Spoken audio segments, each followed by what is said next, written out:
నమస్తే అండి. తమిళ ప్రజలు ఎంత గొప్ప వాళ్ళంటే తమిళనాడులో సినిమా యాక్టర్లని దేవుళ్ళగా చూస్తూ ఉంటారు. కానీ ఆంధ్రాలో మాత్రం సినిమా యాక్టర్లని అతి నీచంగా చూస్తూ ఉంటారు.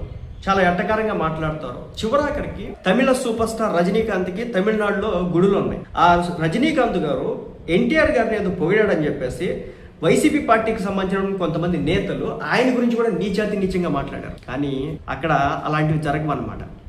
తమిళనాడులో హీరోలు కావచ్చు, హీరోయిన్లని కావచ్చు, సినిమా హీరోలకి అదే వాళ్ళకి అభిమానులంతా కూడా గుడులు కడతా ఉంటారు.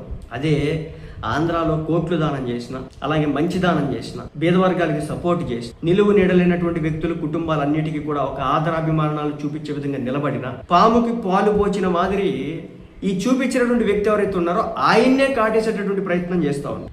కౌలు రైతులకి సొంత డబ్బు ఇచ్చినాడు పవన్ కళ్యాణ్. ఫ్లడ్స్ వస్తే అందరికంటే ముందు రియాక్ట్ అయ్యి కోట్లు ఇచ్చింది పవన్ కళ్యాణ్. తను అధికారం